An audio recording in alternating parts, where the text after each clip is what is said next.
யாருக்கு போன் போடாலும் போகுது, ஆனா இவனுக்கு போன் போட மட்டும் பிசி பிசின்னு வருதா?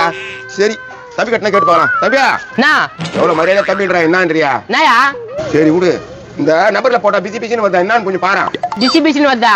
அவன் போன் பண்ணா வருதா? அவன் போன் போட்டா வருது, ஆனா நான் போன் போட்டா பிசின்னு வருது. எப்பவுமே பிசின்னு வருதா? ரொம்ப பெரிய பிசினஸ் மேனோ. அவெல்லாம் ஒண்ணு இல்லப்பா, சாதாரண ஆள் தான். ஐயோ இவனா? டேய் சிவனேசா, ஏன் திரும்பினா? ஐயோ பாத்துட்டானே. என்னப்பா இங்க என்ன பண்றா? நான் படுத்து இருக்கட்டான், இங்க வா, நம்ம பஞ்சாயத்து தான் ஓடுது. என்ன விஷயம்? நீ எனக்கு போன் பண்ணா வருது, மத்தவங்க எனக்கு போன் பண்ணா வருது, நான் உனக்கு போன் பண்ண மட்டும் பிசின்னு வருது. அது என்ன கதை? அதே உன் செல்ல எதனா ஒரு ஃபால்ட்டா இருக்கும். இங்க பாருப்பா, நல்லா இருக்குது பஸ் இல்ல ஃபால்ட்ன்றாம்பா. இப்ப கூட எங்க தம்பி கிட்ட பேசணும்பா. ஏய் சும்மா இது ஒரு கதைன்னு பேசினீங்க, போய் வேலையை பாடுறா. பாரு, நான் ஒண்ணு பேசுறேன், இவன் பேசுறான் பாரு. சரியா, நேத்துக்கு அவனுக்கு போன் பண்ற? என்னத்துக்கு பண்ணுவேன்? இதெல்லாம் செலவு காசு கேட்கறதுக்கு தான் பண்ணுவேன். ஓஹோ, செலவு காசு ஒண்ணுன்னு போன் பண்ணுவியா? அப்பனா பிஸியா தான் இருக்கும். அதுனா யாரா செலவு காசு கேட்டா பிசி வரான்? ஒண்ணுமே புரியல.